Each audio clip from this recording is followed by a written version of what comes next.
je sais, un jour je sais, un jour je sais qui c'est.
Alléluia.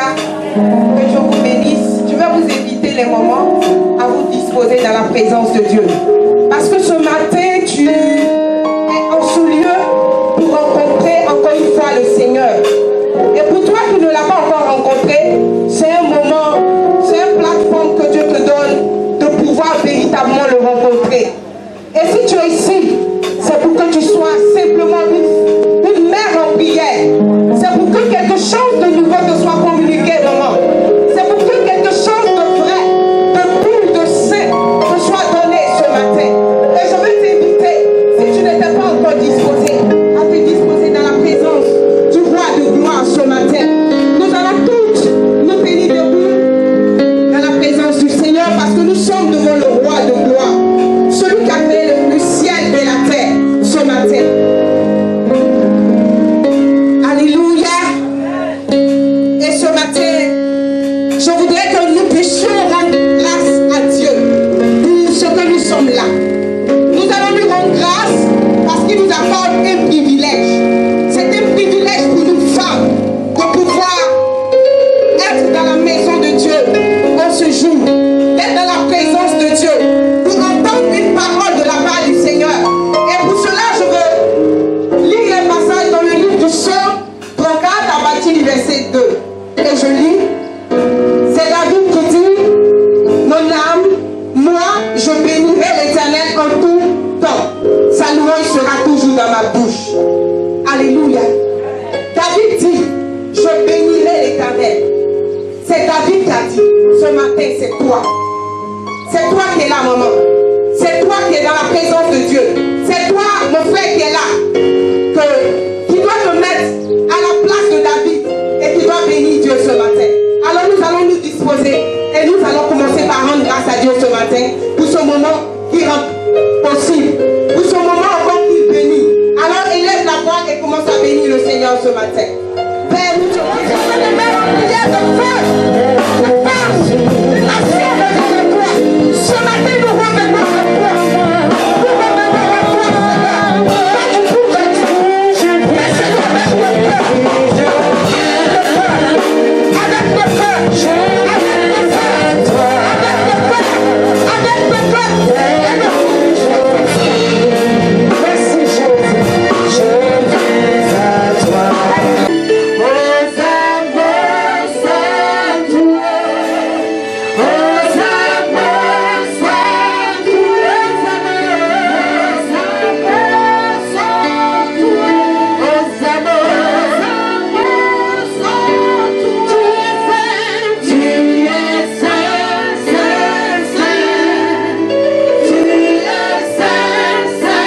a donné cette vision puissante et forte pour entraîner des femmes au pied du trône de Dieu. Et nous allons nous tenir debout, toutes nous tenir debout pour recevoir notre maman, la servante de Dieu, maman Bobby Rosalie, avec des actions jusqu'à ce qu'elle arrive à ce public.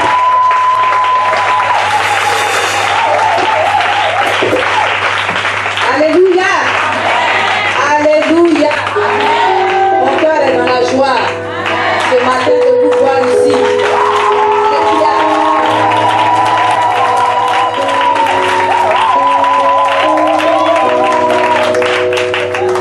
Appris avec le Seigneur depuis longtemps. Amen.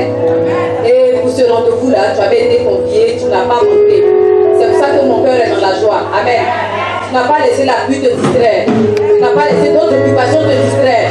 Parce que tu es une femme leader. Alléluia. Alléluia. Faut pas te laisser distraire par la pluie. Faut pas te laisser distraire par la pluie. Je vais demander à toutes les hôtesses là de venir. Venez. Celles qui vont venir vont regarder la pancarte et puis rentrer. Au moment d'écouter la parole, tout le monde doit profiter de la parole de Dieu. Alléluia. Tout le monde doit profiter de la parole et des temps de prière. Donc toutes les hôtesses qui sont dehors là, on va commencer parce que le temps est parti. Le temps est parti. Alors soyez le bienvenu, maman. Vous pouvez vous asseoir. Maman de Cougon, vous pouvez vous asseoir. On va partager la parole de Dieu. Donc on est là surtout aujourd'hui. Donc on va partager la parole de Dieu. Parce que toute chose doit avoir au fondement la parole de Dieu. Et après, on va beaucoup prier. C'est pourquoi je n'ai pas voulu, moi j'ai dit aux chants, on ne va pas faire de louange d'abord. Je veux que les femmes là ne soient pas distraites. Qu'elles ne soient pas dans l'émotion, qu'elles ne se dispersent pas. On fait l'adoration pour que les cœurs soient préparés à ce temps de prière. Et quand on va finir, on va danser. Voilà, on a beaucoup dansé, n'est-ce pas? À l'église, on danse. À la maison, on danse. Ici, on vient pour prier. Amen. Donc habituez-vous à ça qu'on vient, objectif prière et après prière, maintenant on va danser. Parce que quand on a fini de prière, on sait que nos prières sont montées, on peut maintenant se réjouir. Quand tu n'as pas prié, tu danses pourquoi? Alléluia. Donc on va partager la parole de Dieu. Ensemble, on va prendre nos Bibles dans 2 Timothée. Seigneur, nous voulons te dire merci pour ce moment merveilleux que toi-même tu as préparé et que tu es en train d'exécuter. Seigneur, nous voulons être un instrument de tes mains pour que tu puisses parler à tes servants, pour que tu puisses parler à tes filles, pour que tu puisses nous faire du bien. Nous sommes entièrement disposés à recevoir les instructions de toi pour les mettre en pratique. C'est pourquoi, Seigneur, prends le contrôle de ce moment et donne gloire à ton nom au nom de Jésus. Amen. Amen. Le thème de notre premier rendez-vous aujourd'hui, le thème de notre premier rendez-vous, c'est faire de chaque femme une mère en prière. Nous sommes des mères en prière. Si vous remarquez notre mère là, il n'y a pas S. C'est une mère en prière. Ça veut dire que chaque mère doit être une mère en prière ou une femme en prière dans sa maison.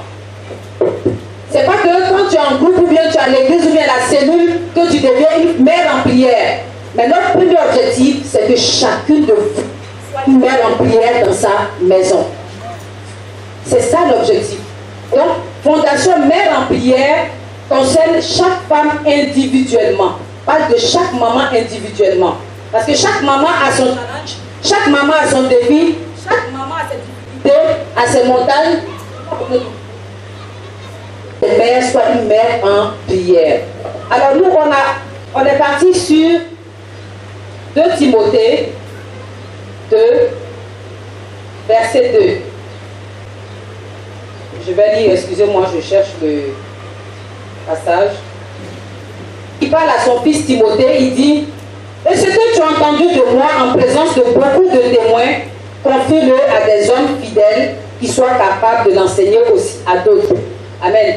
Ce que tu as entendu de moi en présence de beaucoup de témoins, confie-le à des hommes fidèles qui soient capables de l'enseigner aussi aux autres. Nous, on a voulu s'appuyer sur ce passage pour vous communiquer notre témoignage, ce que nous avons vécu avec le Seigneur. On peut reprendre ce passage pour dire: ce que nous avons appris avec le nous voulons le partager avec des femmes fidèles, qui soient elles-mêmes capables de le transmettre aussi à d'autres femmes. Amen. Donc voilà comment vous devez comprendre ce passage. Ce que nous avons expérimenté avec le Seigneur, nous allons le partager avec vous, pour que vous alliez le partager avec d'autres femmes. Amen. Pour que, au fur et à mesure, il y ait plusieurs mères en prière. Alors, qu'est-ce que Timothée a vu de Paul? Et qu'est-ce que nous aussi, nous voulons que vous voyez de nous, que vous entendiez de nous? On a vu que Dieu nous enseignait, durant 2 ans, Dieu nous enseignait par rapport à la vie de certaines femmes dans la Bible. Et d'ailleurs, ce moment de prière, qui sera un moment qu'on va tenir tous les mois, une fois par mois, on aura ce moment de prière. On a nommé les temps Yokebed, nos temps de prière Yokebed. Alors la première femme de qui je vais vous parler, c'est Yokebed. Yokebed, beaucoup de femmes ne la connaissent pas. Et pourtant, elles la connaissent. Yokebed, c'est la maman de Moïse. Alléluia. Alors nous, on a voulu ressembler à cette femme-là d'abord. La première femme à qui on veut ressembler, c'est Yokebed. Yokebed en tant que femme de foi, en tant que femme de vision, en tant que femme d'audace. Alléluia. La Bible dit, on ne va pas tout lire, je vais récapituler. La Bible dit que le pharaon, le roi d'Égypte, avait pris un décret pour éliminer tous les enfants mâles. Il avait demandé d'abord aux sages-femmes de les tuer à la naissance. Et quand il a vu que les sages-femmes n'ont pas exécuté ce qu'il a dit, il a dit ensuite à tout le peuple de jeter les enfants mâles dans la mer, dans l'eau. Donc ça veut dire que les enfants mâles ne devaient pas vivre. Et cette femme a pris sur elle de garder son enfant.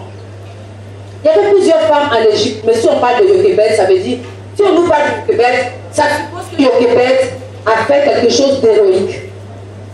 Si on parle de Yokebed, cela suppose que les autres femmes n'ont pas réussi à faire ce que Yokebed a fait. La Bible dit que Yokebed a vu son enfant, elle a regardé, elle a dit, elle a trouvé beau. Alors, quelle maman qui ne trouve pas son enfant beau? Quand j'ai vu ce petit passage, je me suis dit, mais est-ce qu'il y a une maman entre nous qui peut dire que son enfant n'est pas beau? Moi, mes enfants sont les plus beaux du monde. Et je suppose que toi aussi. En dehors de mes enfants, je ne vois pas qui est plus beau. Ce que moi je fais, si je n'apprécie pas, qui va apprécier pour moi? Alléluia. Alors, elle regarde son enfant, elle dit, mon enfant est tellement beau, je ne vais pas le laisser. Et c'est ce que devait être notre attitude vis-à-vis de ce que Dieu nous donne. Amen. Ton enfant est cher à tes yeux. Ton enfant est beau. Ton enfant est la chose la plus précieuse que tu as. Alors qu'est-ce que tu fais pour sauvegarder la vie de cet enfant? Alléluia. Yokebed a eu une information. On va voir que les autres mamans aussi ont eu des informations. Et Yokebed a usé de stratégie. La stratégie de Yokebed, vous la connaissez toutes. C'était quoi? Qui connaît la stratégie de Yokebed? Oui. Elle a mis son fils dans un panier. C'était sa stratégie. Face à l'information qui lui est parvenue, elle a usé de stratégie. Elle a usé de foi. Elle a usé d'audace. Alléluia. Elle savait qu'à cette heure-là, la fille de Pharaon allait aller se laver là. Elle a été audacieuse d'envoyer son enfant jusque-là. Alléluia. Donc elle a eu d'abord une information générale. L'information générale concernait tous les enfants hébreux. Elle a décidé de sauver son fils. Aujourd'hui, on a des informations qui concernent tous les enfants de Côte d'Ivoire. Et comment chaque maman se met à l'œuvre pour sauver la vie de son fils. Alléluia. Comment chaque maman se met à l'œuvre pour sauver la vie de son enfant. C'est de ça qu'il s'agit. Ce n'est pas l'Église qui a sauvé Moïse. Ce n'est pas son père spirituel qui a sauvé Moïse. Il devait avoir des prêtres, des sacrificateurs. Ce ne sont pas eux qui ont sauvé Moïse. C'est la maman qui a sauvé son enfant. Alléluia. Et c'est ce que je voudrais communiquer à une femme ici ce matin. Ce que tu trouves beau et cher, c'est à toi d'en prendre soin. Ne compte pas sur ta mère spirituelle, ton père spirituel, ou bien l'église, ou bien les groupes, ou bien la cellule, ou bien même quand on se retrouve entre mères en prière les lundis ou les mardis. C'est toi et toi sur ton fardeau. Et tu dois user de stratégies pour sauver la vie de tes enfants. Alors l'information aujourd'hui à Abidjan, c'est quoi? Il y a les enlèvements, il y a les quoi encore? Il y a les tueries, il y a les agressions, il y a les braquages. Il y a aussi par rapport au travail, il y a les enveloppes sous les dessous des tables pour que ton enfant puisse avoir du travail. Tout ça là, c'est la mort. Alléluia. Mais comment tu agis par rapport à cette information? On dit que si on parle d'enveloppe, ton enfant ne va pas avoir de travail. Tu sais que tu ne travailles pas. Ou bien tu sais que ce que tu as là, ça ne peut pas valoir 1 million pour aller faire un pas de porte ou bien aller faire un dessous de table. Qu'est-ce que tu fais, maman? Tu attends. Tu as donné ton sujet à l'église. Tu as donné ton sujet à ton père. Tu as donné ton sujet à tes soeurs.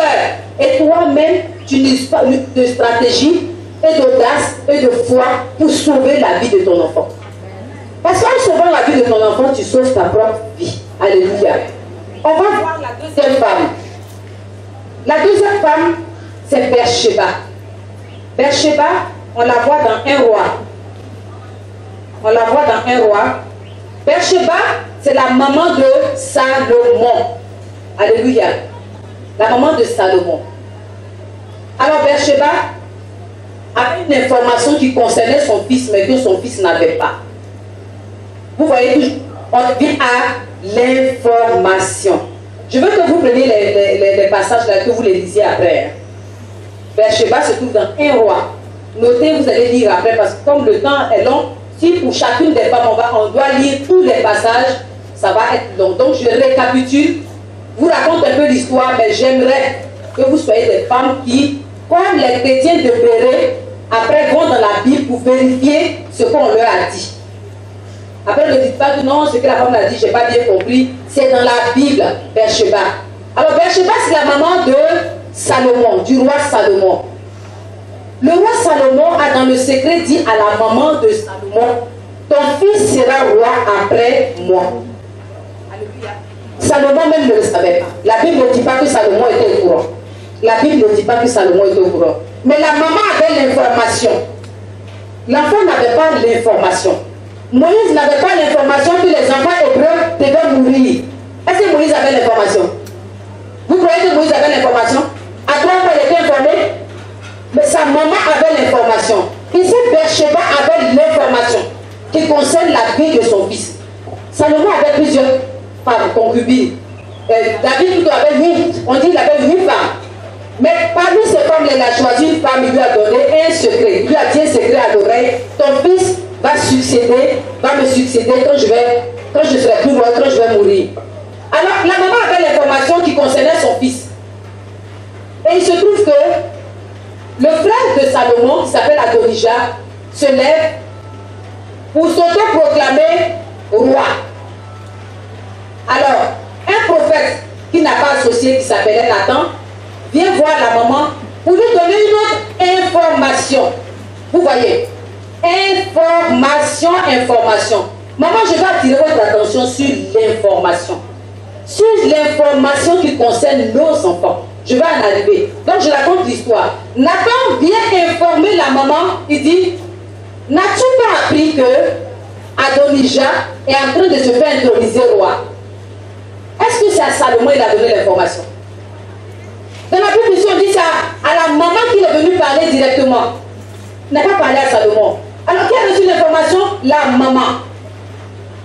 Il dit, au verset 12 du chapitre 1, viens donc maintenant, je te donnerai un conseil afin que tu sauves ta vie et la vie de ton fils Salomon. Alléluia. Parce que quand il s'agit de la vie de nos enfants, nous sommes d'abord concernés. Une maman qui pleure son enfant, là, elle est morte. N'est-ce pas? Une maman qui a un deuil, rien ne peut lui enlever cette peine-là. De perdre un enfant. Lève ton chéri. Alors si Salomon meurt, on suppose que c'est la maman aussi qui est morte. Il dit, viens sauver ta vie et la vie de ton fils. Parce que si ton fils meurt, toi aussi tu vas mourir. Alléluia. Et après, il lui donne la stratégie. Il lui dit comment il faut faire pour aller devant le roi pour sauver la vie de son fils. Il dit, va, entre chez le roi et dis-lui, oh mon roi, n'as-tu pas juré à ta servante en disant, Salomon ton fils régnera après moi et il siégera sur mon trône? Pourquoi donc Adonijah règne-t-il? La maman était au courant que son fils devait régner. Amen. Parce que si, à mon avis, ça c'est mon avis, si Nathan venait lui porter l'information pour dire Adonijah s'est fait introniser roi, qu'elle n'avait pas d'abord une information, elle allait se dire, mais Adonijah est bien le fils de David. Donc s'il est plus courageux, pour prendre le trône. Bon, c'est certainement lui qui était courageux, mais certainement c'est le plan de Dieu. Mais comme elle avait une information que c'est son fils qui serait roi, alors elle s'est tenue debout. Alléluia. Sans information sur nos enfants, on ne peut pas les porter à leur destinée. Alléluia. La destinée de Salomon était qu'il soit roi. Quelqu'un voulait lui enlever, quelqu'un voulait faire une entrave à cette destinée-là. La maman a fait quoi? Elle s'est dressée sur le chemin parce qu'elle avait l'information. Maman, je vais te demander, est-ce que tu connais tes enfants? Quelle information tu as sur tes enfants? Quelle information tu as sur tes enfants? Est-ce même Dieu t'a déjà révélé une partie de la vie de tes enfants? Beaucoup de mamans sont à l'église, c'est vrai. Beaucoup de mamans sont servantes de Dieu, c'est vrai. Beaucoup de mamans sont chaques, c'est vrai. Beaucoup de mamans payent la dîme, les offrandes, font tout à l'église. Mais pour leur maison, elles sont absentes. Rien de ce qui concerne notre maison, nous, on n'est jamais informés. On est informé en retard. Quelque chose arrive, on dit ton enfant est quoi, ta fille est prostituée. C'est quand c'est gâté que toi-même tu es informé. On dit ton fils prend la drogue, c'est déjà gâté, c'est là que tu es informé. Alléluia. Alors que si tu avais déjà été informé par rapport à la vie de ton fils, tu te serais tenu debout. Amen. Aujourd'hui, cette information, on n'a pas besoin de la voir de façon particulière. À Abidjan, on sait qu'il y a la drogue, on sait qu'il y a la prostitution, on sait qu'il y a les vices. Tout le monde est connecté, tout le monde a WhatsApp, Facebook, Viber, quoi, il y a les films qui passent. Vous voyez ce que les enfants font dans les écoles, dans les salles de classe, dans les toilettes des écoles. Les mamans sont au courant, n'est-ce pas? Est-ce que c'est faux? On voit des élèves 5e, de CM2, de grossesse en milieu scolaire. On voit des enfants se filmer dans les toilettes de l'école en train de faire l'amour. C'est vrai ou c'est pas vrai?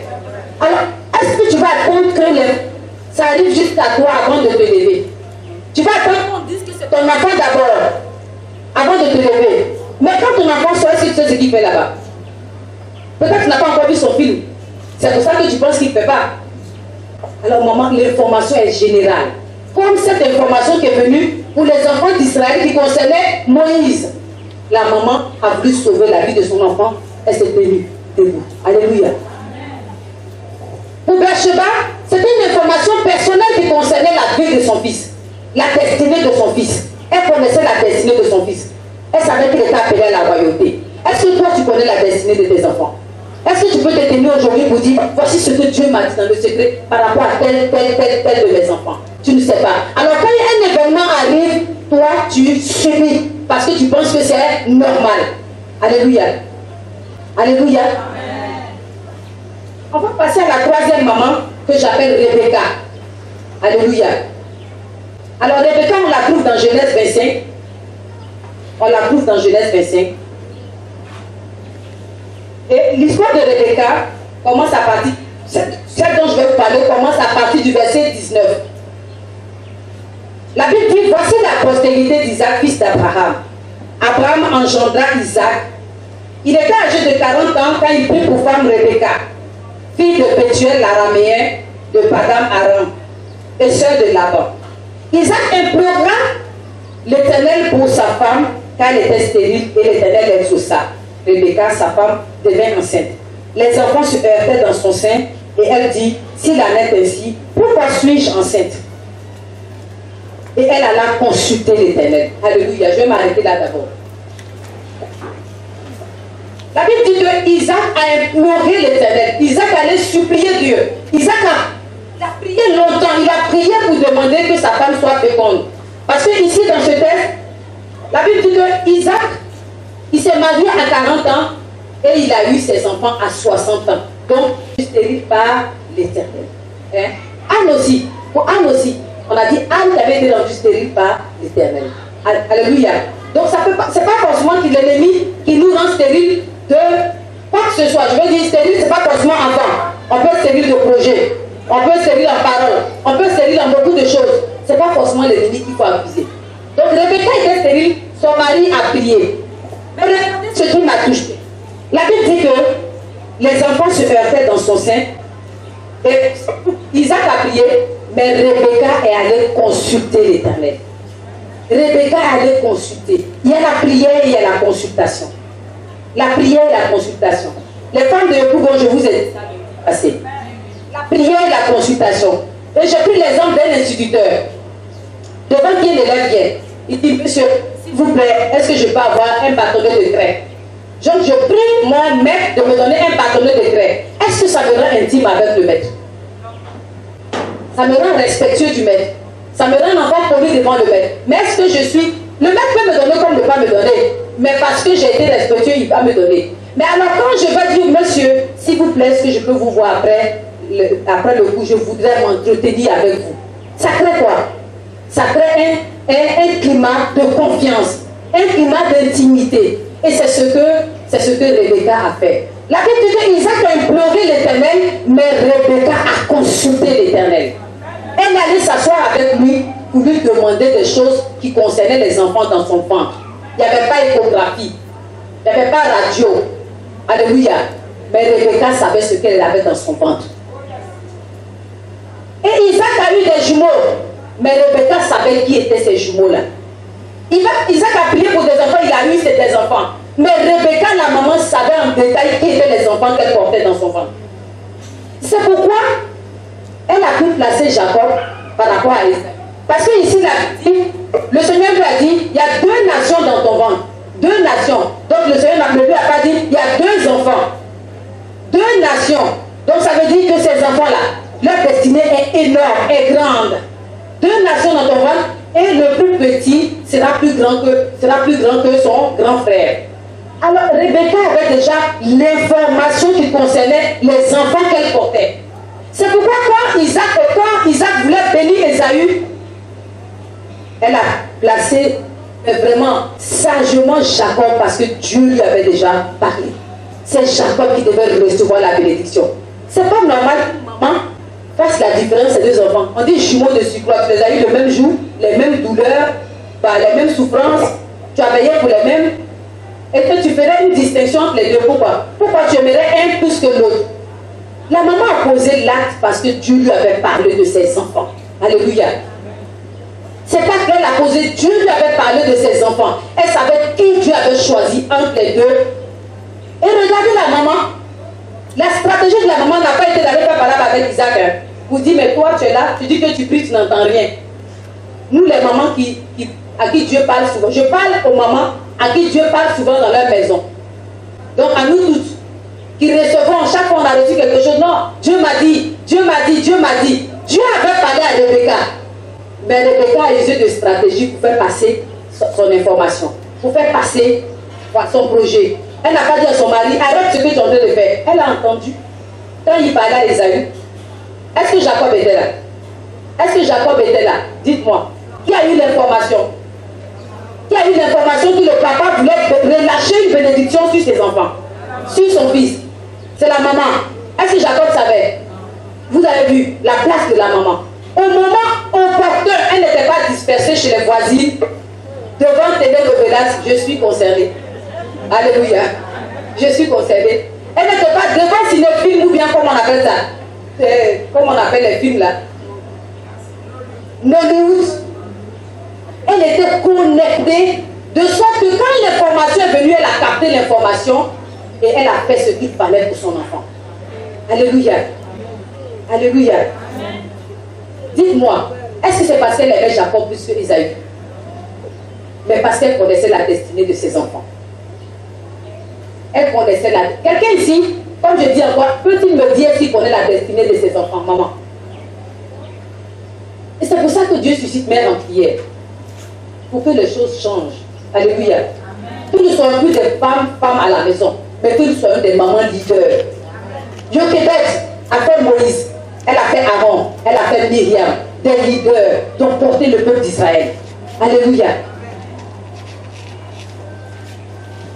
Alors on passe à la dernière maman. La dernière maman c'est Abigail. Dans 1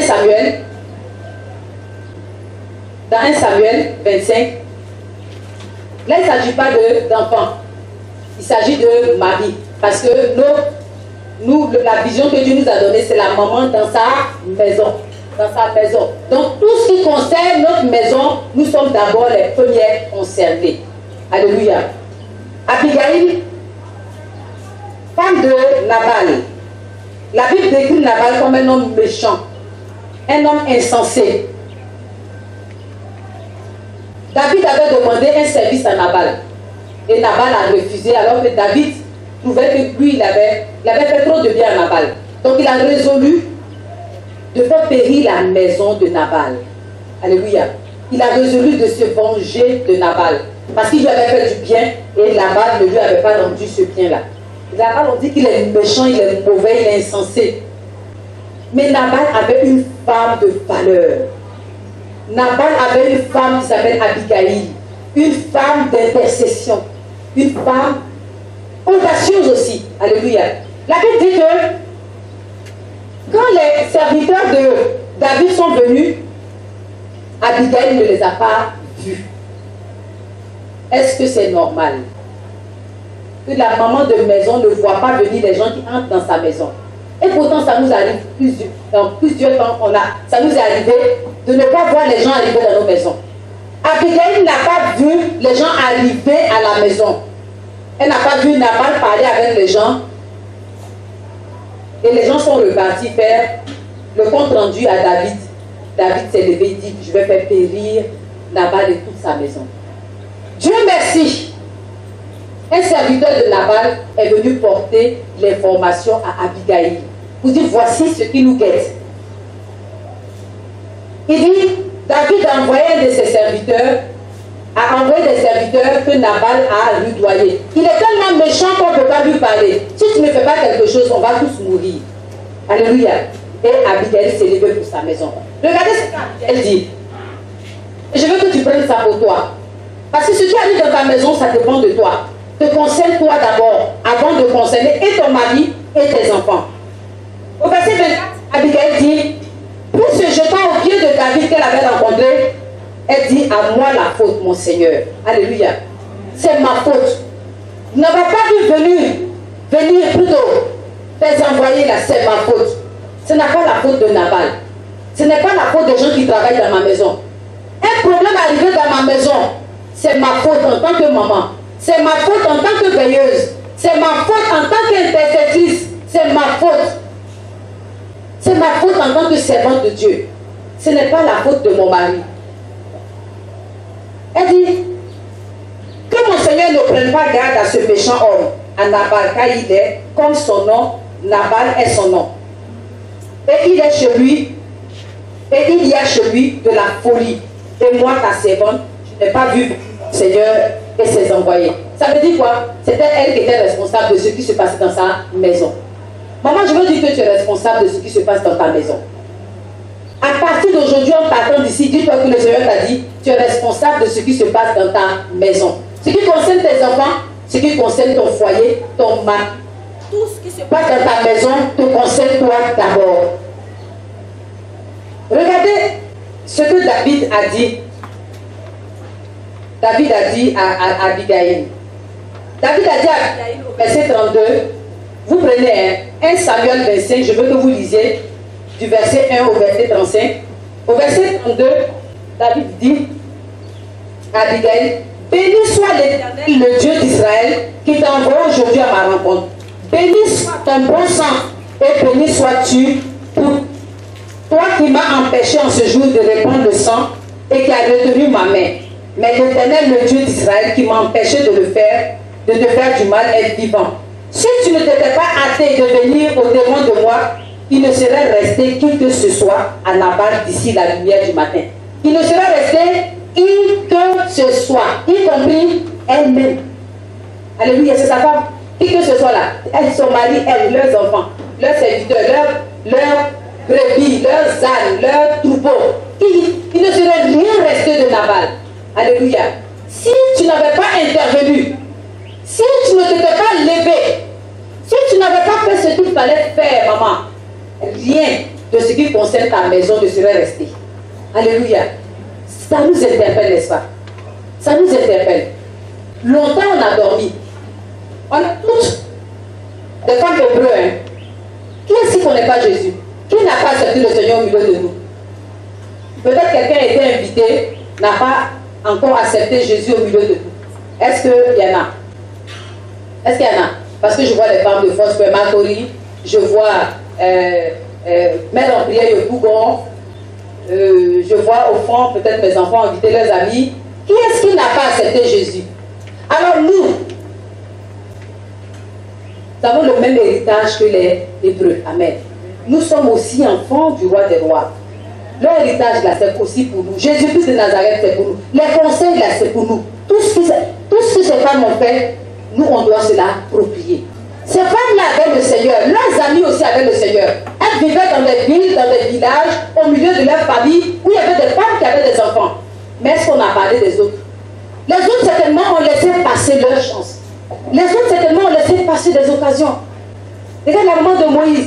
Au milieu d'une multitude, on dit les femmes des Hébreux, les enfants des Hébreux, on dit qu'ils étaient nombreux, ils se multipliaient. Donc il y avait combien d'enfants? Et il y avait plusieurs. Eux, on parle de Jochebed qui a sauvé la vie de son fils. Alléluia. Déjà, combien d'enfants qui sont concernés par la prostitution, par, comment on appelle ça, la drogue, par le banditisme, par le braquage? C'est pas pour leur épargner le danger. On a été correct à l'église. On a été à notre place, n'est-ce pas? Le service qu'il faut faire, on le fait. Mais dans nos maisons, nous ne sommes pas à nos places. Dans nos maisons, nous avons failli. Si cette vision vient, ça veut dire qu'il y a quelque chose à combler dans nos vies. Et toi qui es là, maman, ce matin, Dieu t'a envoyé spécialement ici pour t'interpeller. Pour réveiller un peu ta mémoire. Ta conscience te dit, tu as quelque chose encore à faire. Il n'est pas tard. Alléluia. Pour David, pour Moïse, c'était à la naissance. N'est-ce pas? Il était bien jeune. Pour Rebecca, les enfants étaient encore dans son ventre. Mais pour ce qui concerne Salomon, l'action avait déjà été posée. Quelqu'un voulait déjà usurper son titre. Mais la maman s'est tenue debout. Alléluia. Elle avait une information qui concernait son enfant. Je veux que tu connaisses tes enfants. Maman, je veux que tes enfants ne soient pas étrangers devant toi. Qu'on ne vienne pas te donner des informations sur tes enfants que toi, tu ne connaisses pas. Avant que quelque chose n'arrive, tu dois dire, moi, je t'ai déjà informé. Et je suis déjà à la presse pour mes enfants. Peu importe où ils sont. Parce que nos enfants, souvent, ne vivent pas avec nous. Mais la distance n'est pas un problème pour le Saint-Esprit. Amen. Ce que j'ai porté dans mon ventre, là, Dieu me parle de tous les jours. Si je veux une information, je n'ai qu'à fléchir genoux pour demander, Seigneur, qu'est-ce qui concerne telle personne? Avant même que la personne ne sache, Dieu m'a déjà parlé. Et quand la personne me dit, ah maman, j'ai dit, bon, je ne voulais pas te gâcher, voilà, je veux dire, d'accord, c'est bon. Mais moi, je suis informé. Alléluia. C'est ce que nous devons être. C'est fini d'être maintenant les mamans de l'église qui dansent, qui chantent à l'église et qui s'en vont avec beaucoup de problèmes qui concernent leurs enfants, beaucoup de problèmes qui concernent leur famille, leur mari et qui n'interviennent pas. Alléluia. Tu as couché à la maison, tu vas à l'église, tu pries. On vient te dire ton mari, tu mets au dehors. Tu es la dernière à savoir. Les enfants ont grandi. Quand tu passes, on dit, c'est les deux qui passent là-bas. Ils sont grands. Alléluia. Et puis tu as l'église. Et tu as le Saint-Esprit qui révèle les choses cachées. Mais à toi, il ne révèle rien. Alléluia. Alléluia. Oui. Oui. Donc, on est à l'église. Donc tu vas... On dit que José va perdre son... Va renvoyer comment on appelle ça, les travailleurs. Notre cœur tremble. Alléluia. On tremble parce qu'on ne sait pas. Dieu doit te dire, voici où j'ai placé ton mari. Voici où je t'ai placé. Tu ne dois pas trembler avec les autres. Pendant que les autres pleurent, toi, maman, tu dois avoir l'information. Mais on pleure parce qu'on ne sait pas. Non, on est à l'église. Hein? Il dit que nous avons de nous des dieux, nous mourons comme des hommes. Tel il est, tel nous sommes. Est-ce que tu es fort comme il dit que tu es? Faut pas me dire oui, hein. Faut pas me dire amen. Tu n'es même pas forte. Parce que tout à l'heure, je t'ai demandé, tu as des informations sur tes enfants, tu dis non. Tu n'es pas forte. Tu n'es pas forte. Et c'est ce que nous voulons changer en tant que mère en prière. Alléluia. Et c'est cette vision-là que Dieu nous a donnée. Nous voulons faire des mamans leaders, des femmes leaders dans leur maison, qui se tiennent à la brèche. Et quand un vent souffle, elle peut dire recule. Alléluia. Parce que c'est avec qui elle est dans ma part. Alléluia. On n'a pas dit tout le monde se prostitue, moi ça ne me concerne pas. Ça ne peut pas arriver à mes enfants. Pourquoi? Je dis ça ne peut pas arriver. Avec prétention, on va dire mais elle est prétentieuse. Mais parce que j'ai mes genoux, mais parce que j'ai ma voix, mais parce que j'ai un Dieu. Amen. Et quand je prie, il m'entend. Quand il m'a dit dans Matthieu 14, verset 25-26, il te sera dois faire ce que tu m'auras dit à l'oreille. Quand je vais lui dire, Seigneur, moi mes enfants, on ne les touche pas avec drogue ou bien on ne les touche pas avec alcool. Il va m'entendre, c'est ce qu'il m'a promis. Il me sera fait ce que je lui aurais dit à l'oreille. Qu'est-ce que tu dis à l'oreille de Dieu? Qu'est-ce que tu dis à l'oreille de Dieu? Tu passes ton temps, Seigneur, il a travaillé, Seigneur, il a Seigneur. Mais ceux qui sont ton honneur, qui sont ta vie, qui sont ta vigueur là, tu ne les portes pas au Seigneur. Alléluia. On chante beaucoup à l'église, on danse. C'est pour ça que j'ai dit au chant, on ne danse pas d'abord. On va prêcher l'évangile. Ce n'est pas jour de fête, c'est jour de prise de conscience. Tu n'as pas encore pris conscience, tu danses. Après ça, si tu as résolu maintenant de marcher avec le Seigneur, tu peux danser ici, tu peux danser partout, jusqu'au dehors. Tu peux danser. Parce que tu as compris que tu dois plus être la même en repartant. Alléluia. Alors voici Mère en prière.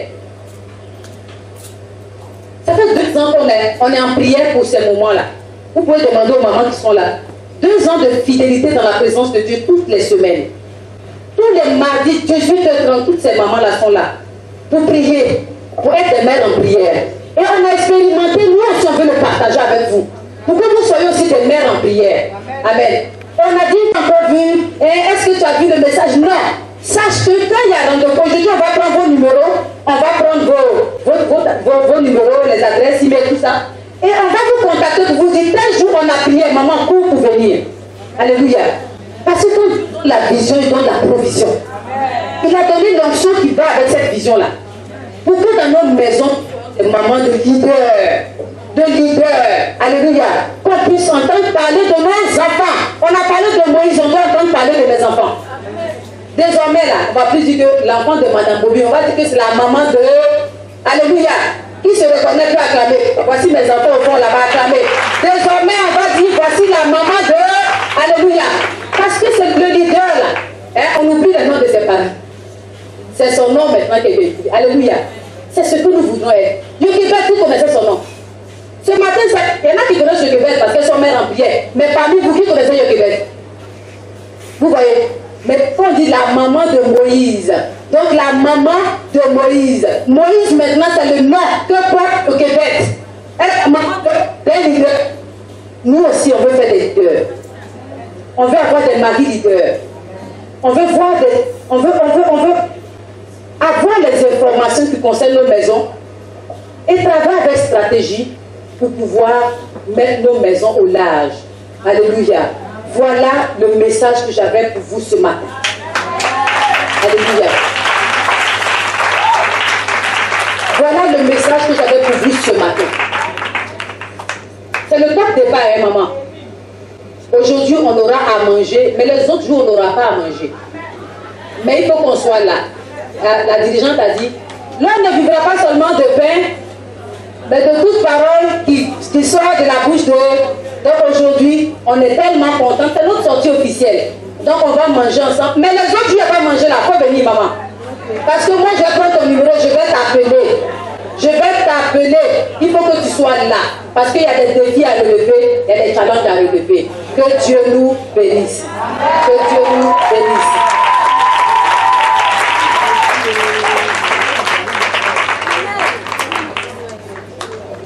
Sois vraiment attentive. Je sais que tu es déjà attentive, mais je veux que tu te disposes encore plus. Donc dis merci au Seigneur pour ce que tu as entendu.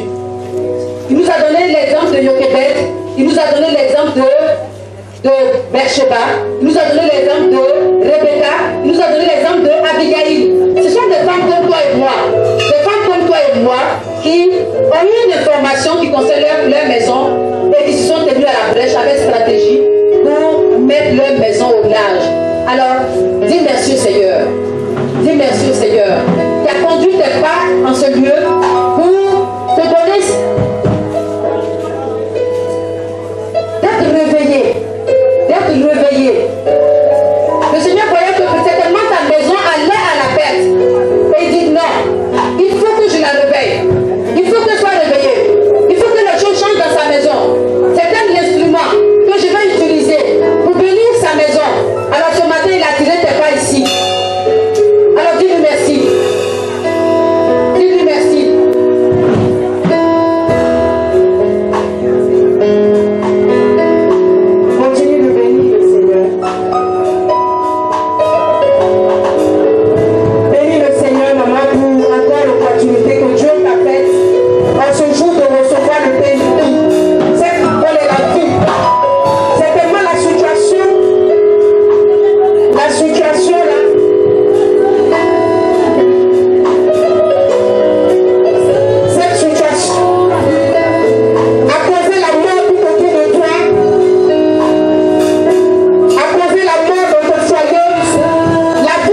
que Dieu a fait pour moi, je ne peux pas tout raconter comme la chanson le dit.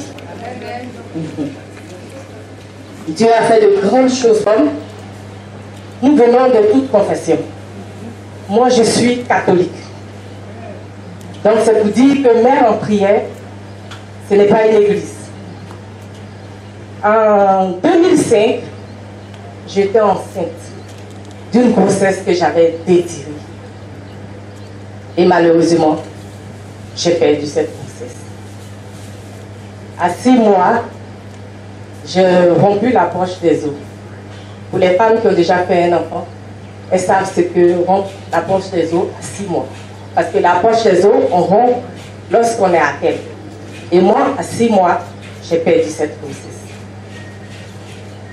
Ma soeur, Mme Moubi, que vous voyez là-bas, on se connaît depuis qu'on a l'âge de 6 à 7 ans. On se connaît dans la circulation. Dans nos véhicules, on se saluait. Comment tu vas? Et on passe. Et comme par hasard, quand j'ai perdu la grossesse, j'étais à l'hôpital. Et quand je faisais, Dieu lui a donné l'information. Et elle est venue me voir. Amen, l'information. Cette sœur, depuis ce jour, est restée avec moi jusqu'à ce jour. Amen. Les médecins, sachant que je désirais tellement cette grossesse, ont décidé de rattraper la grossesse. Donc on m'a gardée. Je voulais rattraper la grossesse parce que je ne voulais pas perdre l'enfant. Et après ça, j'ai eu des complications. Et ces complications m'ont rendu terrible. J'ai l'utérus, j'ai fait une grosse infection. Et l'utérus a cicatrisé. C'est-à-dire que j'avais plus d'utérus. L'utérus est devenu comme ma peau. C'est-à-dire il n'y avait plus de tout. Parce que l'infection était tellement grande que les poils se sont collés. Après combien de temps, j'avais pas de règles. Parce que après ça, tes règles doivent venir. Et donc, je suis partie faire des examens. Quand je suis revenue à mes examens, le médecin, quand je lui ai présenté les examens, elle m'a regardée. Avec un visage. C'est-à-dire, je lui faisais tellement pitié. Vu comment j'avais pleuré pour cette grossesse que je venais de perdre. Et qu'elle devait m'annoncer que la suite serait fatale. Elle me regardait. Elle ne savait pas quoi me dire. Elle m'a dit, ma fille, ta situation est plus grave qu'avant. Parce que ce que moi je vois sur les radios là, en tout cas, ici, il n'y a pas de solution. On pouvait le faire, mais la technologie qu'on doit utiliser pour résoudre ton problème n'existe pas ici, même dans la sous-région. Donc il faut partir en Europe. J'ai rendu gloire à Dieu.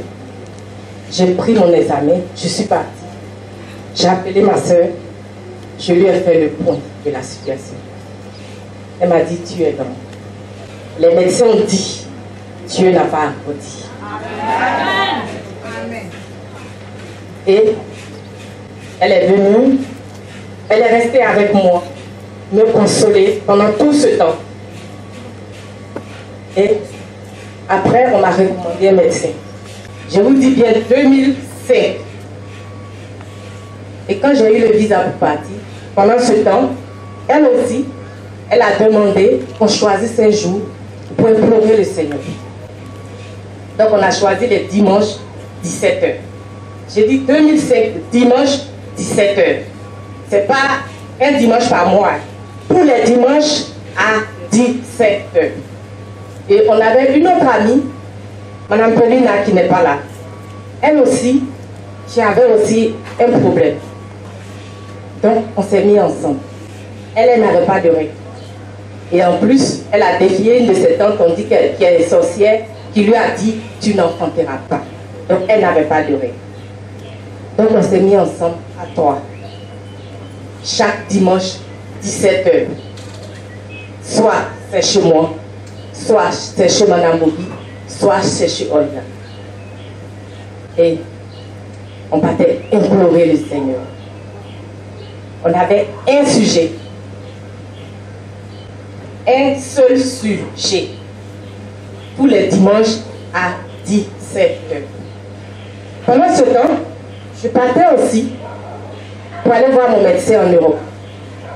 On m'a dit que c'est un juif, un grand médecin. En tout cas, s'il n'a pas pu te sortir de là, ça veut dire que tu n'as pas de solution. Et je suis partie. J'ai fait la première opération.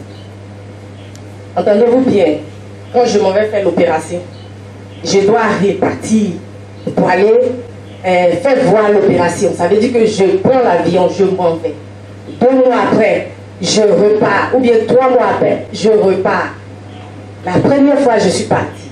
Ils ont fait l'opération. Je suis revenue. 3 mois après, je suis repartie.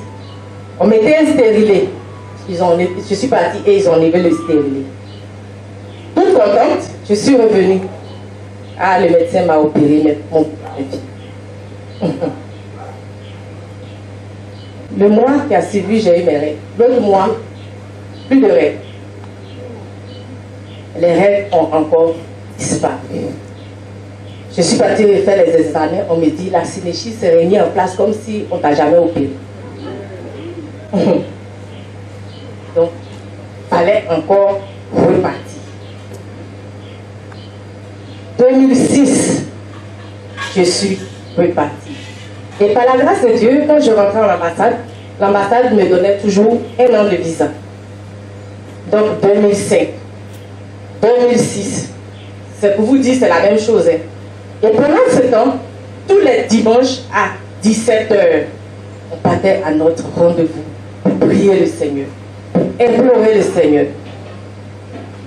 Pendant qu'on priait, les gens qui n'ont rien à demander à Dieu, c'est eux qui sont exaucés.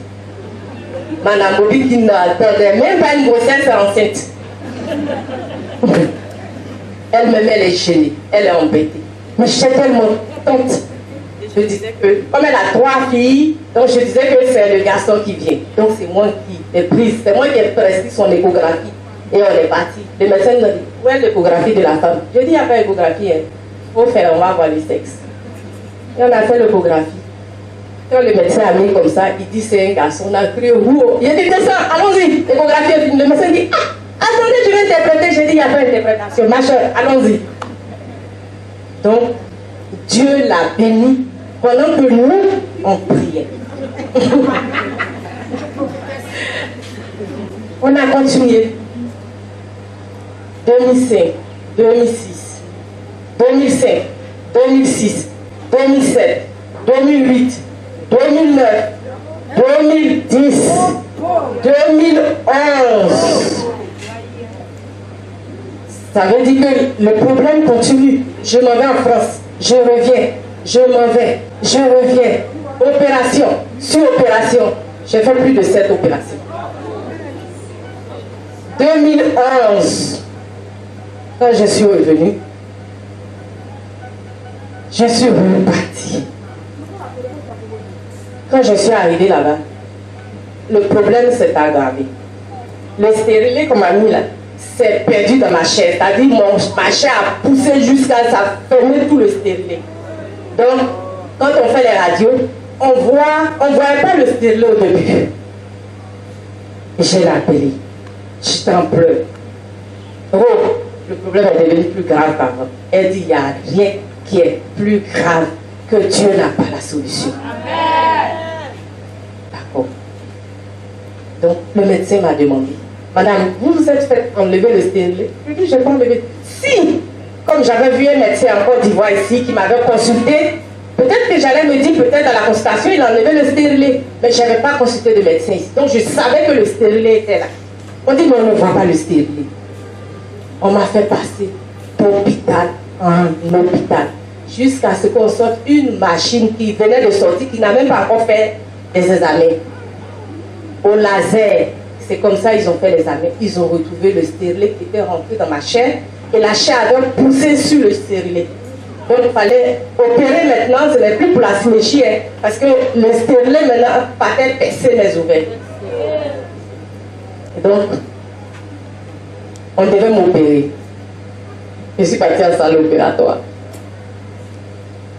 Quand les médecins sont rentrés dans la salle opératoire, ils étaient en train de discuter là. J'ai eu l'impression qu'aujourd'hui, là, je vais mourir. Je suis descendue de la table d'opération doucement. J'ai repris ma... Le temps que les médecins m'ont envoyé, il n'y a plus malade à opérer. Il est fui. Je l'ai appelé. Je pleurais dans l'hôpital, elle était au milieu de l'hôpital. J'ai dit, aujourd'hui, là, je dois mourir. Parce que je sais que je vais mourir. Et que tu vas mourir comment? Va te faire opérer. J'ai dit, non. Aujourd'hui, si on me touche, je vais mourir. Donc, je ne veux pas me faire opérer. J'ai pris ma route. Je suis partie à la maison. Comme ce n'est pas en Côte d'Ivoire, c'est chez les Blancs. Les Blancs, quand ils ont détecté quelque chose, quel que soit le temps où tu vas rentrer là, ils vont te chercher, ils vont te trouver. J'étais chez moi, m'ont appelé, on dit, si je ne viens pas, il y a la police qui vient me chercher. Parce que ce que j'avais là, c'était grave. Et puisque les médecins, ils ont vu, s'ils laissent demain, la faute leur revient. Comment ils ont fait pour trouver mon adresse? Parce que là où j'étais là, j'ai quitté, je suis partie chez notre ami. Et je suis partie. Ils ont enlevé le stérile, ils ont fait l'opération. Ils m'ont dit qu'ils pensent que cette fois-ci, la synéchie, tout va bien. J'ai dit amen. Et je suis revenue. Septembre, je suis partie en juillet. Août, un peu de sang.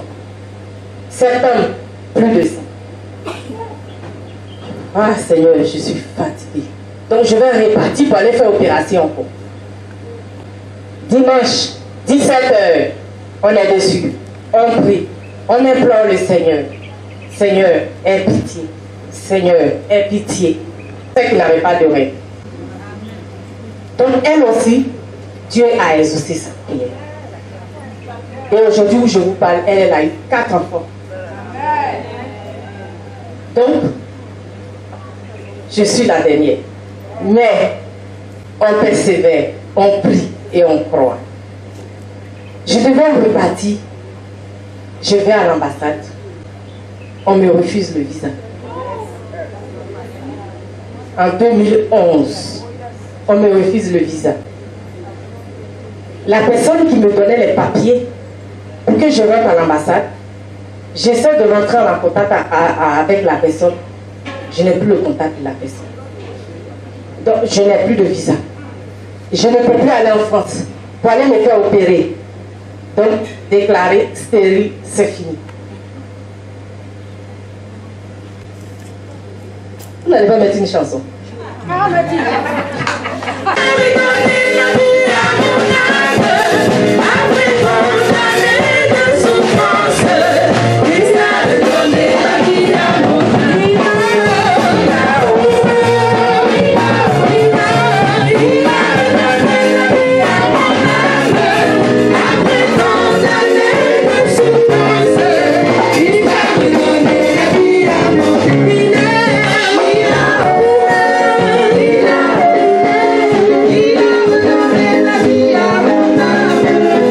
Et ma soeur, on a prié. Dimanche, 17h, on est parti. On a appelé le Seigneur. On a crié au Seigneur. On a prié plus que prévu ce jour-là. Quand je suis rentrée à la maison, j'ai trouvé un enfant devant ma porte. Un enfant de peut-être 13 ans comme ça. Il était devant ma porte. Quand il m'a vu, d'abord je rentrais ma voiture. Donc, puisque si je rentrais, donc il me faisait comme ça. J'ai dit, mais qu'est-ce que ce petit a vu? Donc je suis rentrée, j'ai garé ma voiture et je suis ressortie. Quand je suis ressortie, le petit a commencé à se tourner les pouces. Tanti, je suis venue te parler. J'ai dit, tu veux me parler de quoi? Il dit, Tanti, vraiment, c'est avec toutes mes forces que je suis venue te parler. Que Dieu m'a envoyé pour venir te parler.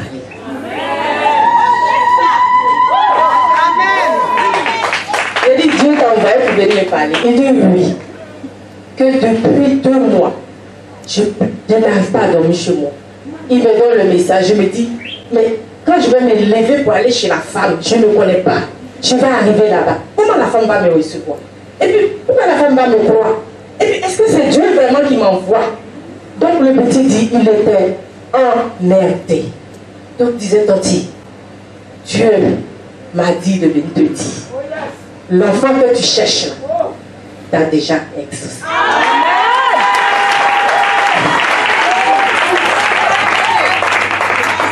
Et que tu auras cet enfant. Et le petit a pris dans le livre de Genèse, Genèse 13, verset 16. Il avait peut-être entre 14 et 15 ans. Entre 14 et 15 ans. Et je lui ai même demandé, tu pries? Il dit, tanti, moi je ne comprends rien avec l'information que je suis venue te donner là. Mais je ne peux pas dormir. La chose vient chaque jour. Il faut aller dire à la femme. Et je passe devant ta porte, il m'a montré la maison. Donc c'est comme ça aujourd'hui, je suis venue. Et Dieu dit que les nombreux enfants, les femmes qui doivent multiplier la terre, là, tu fais partie de ça. Et donc, j'ai saisi la promesse. J'ai appelé ma soeur. J'ai dit, Dieu nous a entendus. Il nous a entendus. Voilà ce que je viens de vivre. On a dansé, on a prié, on a trouvé notre jour, on a remercié le Seigneur et on a continué comme d'habitude. Je n'avais plus de visa. Donc il restait qui? Jésus-Christ de Nazareth. Et j'avais pas de règle. On va dire qu'après ce témoignage-là, 2011, l'enfant est venu me donner l'information en 2011. Depuis l'année 2011, et c'est en fin d'année que je n'ai plus le visa. Ça veut dire que quand l'enfant nous a donné le témoignage, on a prié encore tout ce temps, pendant 1 an.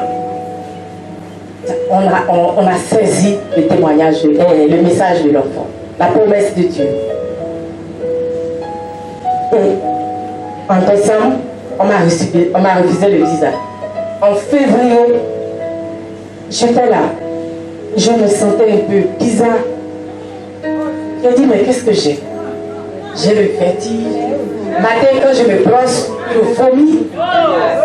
Donc, je dis à mon mari que on dirait que c'est enceinte. Il dit, sans règle. Toi, tu es devenue la femme de la Bible maintenant. Il est d'accord. Et sa réponse était tellement vite que moi-même, la crachelle a disparu.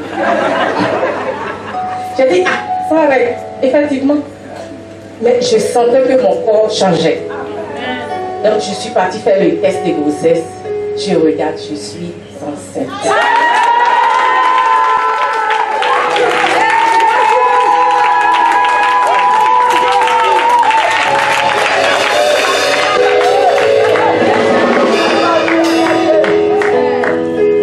Dieu est fidèle. 2007, 2011, plus de règles, pas de visa.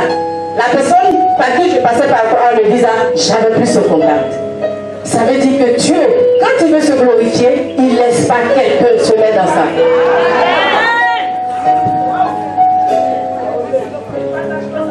Il ne partage pas sa gloire. Alléluia. Alléluia. Je suis enceinte. Avec des douleurs dans le ventre. Comme si le lendemain mes règles vont venir. Donc une grossesse qui te donne encore le doute. Le premier jour, j'avais déjà mal au ventre, mais c'est parce que mon corps, les crachats et tout. Sinon, il n'y a rien qui pouvait te dire que tu es enceinte.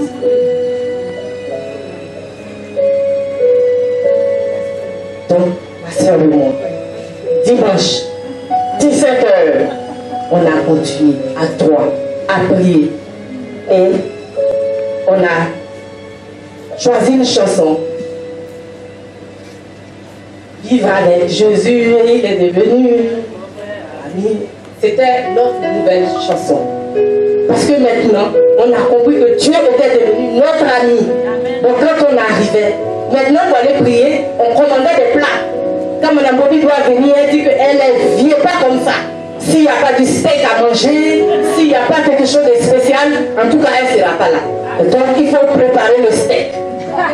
Pour qu'elle arrive, tout ce temps, il faut préparer quelque chose pour qu'elle mange.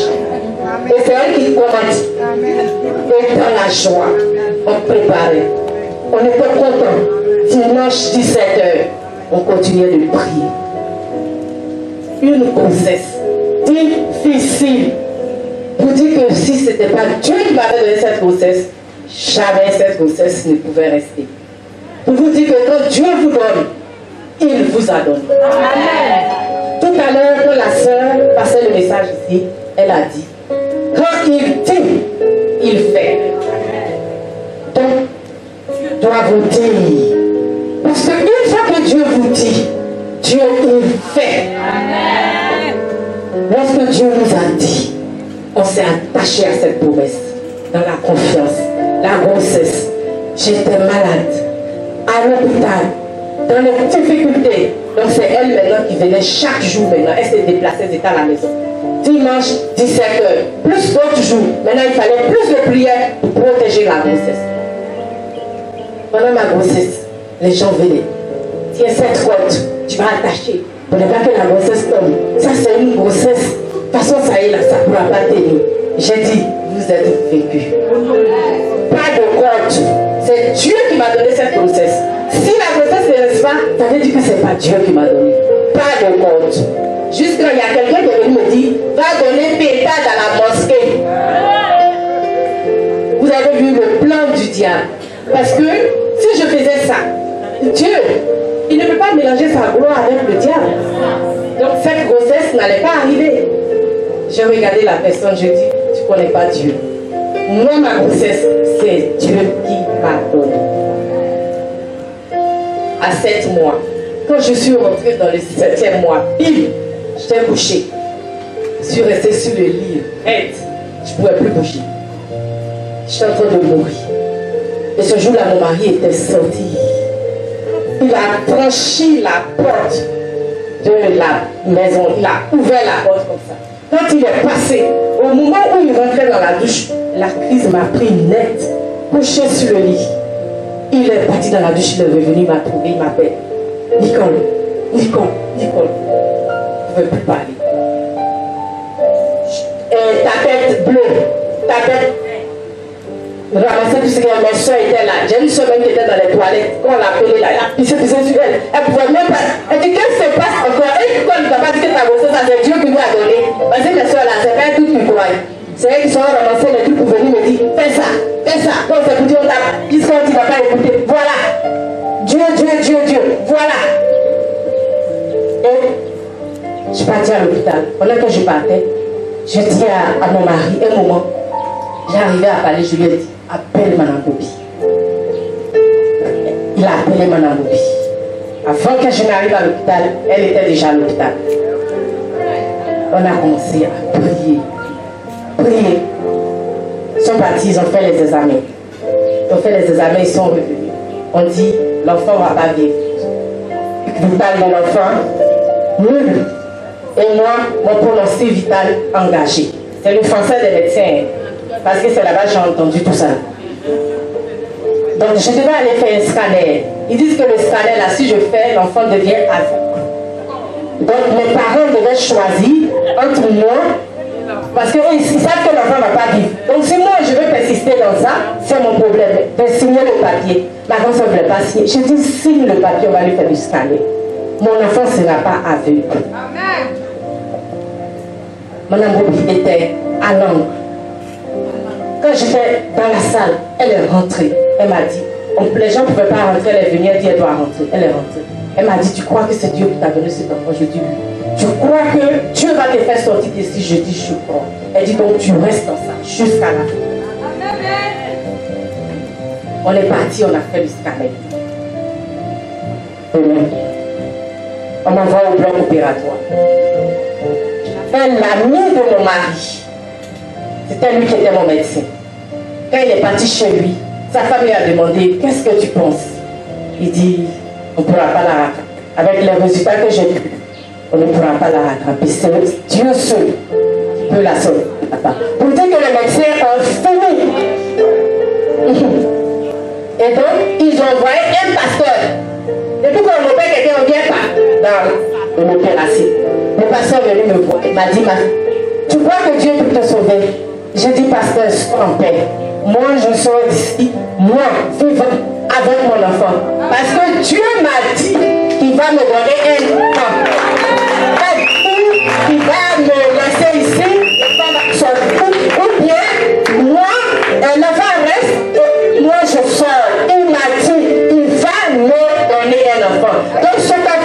je sors d'ici avec vous. Soyez tranquille, j'ai le moral. Mettez votre anesthésie, je sors d'ici. Et ils ont les opérations. Ils ont fait l'enfant. Il était net et tact. Il m'a mis dans la couveuse. Il me restait moi maintenant. Donc ils ont fait l'affaire.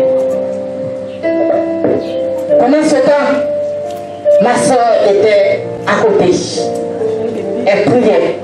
Elle appelait le Dieu. Elle rappelait la mémoire de Dieu. Pour lui dire, c'est toi qui nous as dit. Donc voilà la situation. Et je suis sortie de là. Avec mon enfant.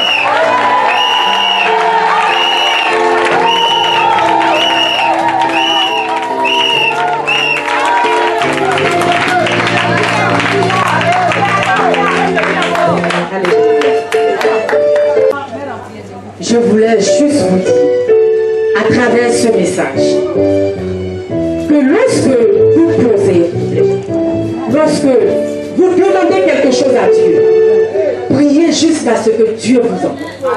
Jusqu'à ce que Dieu vous réponde. Et quand Dieu vous répond, attachez-vous à cette réponse. Alléluia. Ne doutez pas de ce que Dieu a dit. Parce qu'un seul instant, si j'avais douté, j'étais sûre que je n'allais pas m'en sortir. Donc je voudrais demander à chaque femme d'être persévérante. Quand tu poses un problème à Dieu, le temps de Dieu ne nous appartient pas. Ça appartient à Dieu. Ce que nous pensons que c'est long, peut-être que pour Dieu c'est un jour. Donc, quand vous demandez quelque chose à Dieu, persévérez. Persévérez. Et à travers ce témoignage, je voudrais qu'une femme ici, chaque femme ici, prenne son témoignage, qui nous coûte cher, son problème qui nous coûte cher, qu'il mette sur un bout de papier. Qu'il mette dans ce papier, ce panier. Tous les mois, nous allons avoir un programme ici. Ce n'est pas quelqu'un qui va te prier pour ton sujet. Le sujet sera dans ce panier. Il faut que tu saches que chaque mois, lorsqu'il y aura un programme ici, nous sommes en train de prier pour ce sujet. Et vous verrez la suite. Vraiment, je vous dis merci. C'est un jour je sais qui s'élèvera.